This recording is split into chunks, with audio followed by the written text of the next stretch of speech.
آپ کو شاید میں نے یہ واقعہ پہلے سنایا ہو. میرے والد صاحب رحمۃ اللہ علیہ بہت زیادہ ذکر کیا کرتے تھے جوانی میں, اور ہماری دادی بھی بتایا کرتی تھی کہ یہ محی الدین بڑا ذکر کیا کرتا تھا. تو اس کے مختلف وہ جنگل میں چلے جاتے تھے, بعض کا اپنا ان کا طریقہ کار. والد صاحب نے خود مجھے یہ واقعہ بتایا. وہ کہتے ہیں کہ مجھے ایک دفعہ یہ حدیث نظر سے گزری کہ جنت کے خزانوں میں سے خزانہ ہے, لا حول ولا قوت الا باللہ. وہ کہتے ہیں میں نے اس کے بعد باقی سارا ذکر جو ہے کم کر دیا. اچھا.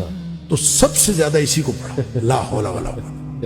کہتے ہیں میں نے یہ سوچا کہ جس کو جنت کا خزانہ مل جائے اس کو اور کیا چاہیے. تو کہتے ہیں میں نے صبح و شام کثرت کے ساتھ لا حول ولا قوت الا باللہ, لا حول, بس یہی. اصل میں یہ بات والد صاحب نے مجھے اس سوال کے جواب میں بتائی تھی کہ والد صاحب نے کبھی بھی دنیاوی طور پر کوئی کاروبار, کوئی جاب نہیں کی. اچھا. نہ کوئی کاروبار کیا, نہ کوئی جاب کی.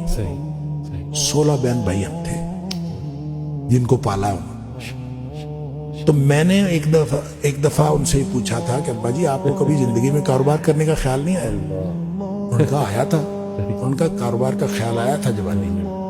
پھر انہوں نے یہ واقعہ بتایا. ان کا جب یہ میں لا حول ولا قوت الا باللہ بہت زیادہ پڑھتا ہوں, اس سے پہلے کہتے ہیں میں سوچا کرتا تھا کہ میں کوئی کاروبار کر لوں. تجارت کہتے ہیں مجھے بہت پسند تھی, اس لیے بھی پسند تھی کہ نبی پاک صلی اللہ علیہ وسلم کو تجارت پسند تھی, اور اس لیے بھی کہ نبی پاک صلی اللہ علیہ وسلم فرمایا اس میں بہت زیادہ برکت ہے. کہتے میں سوچا کرتا تھا, کیا نہیں کبھی. تو جب لا حول ولا قوت الا باللہ میں نے بہت زیادہ پڑھا, کہتے ایک دفعہ خواب میں مجھے اللہ تعالیٰ نے دکھایا کہ میرا یوں کر کے دھڑ جو ہے وہ آدھا کر دیا, آدھا کر کے مجھ سے الگ کر دیا گیا, اور میرا آدھا دھڑ الگ ہو گیا لیکن میں باقی کا پھر بھی مکمل ہوں. یعنی وہ آدھا دھڑ الگ کر دیا گیا ہے اور میں پھر بھی مکمل ہوں.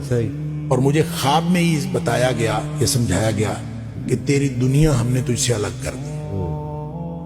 جنت مانگتے تھے نا, تو ہم نے تجھ سے تمہاری دنیا الگ کر دی ہے.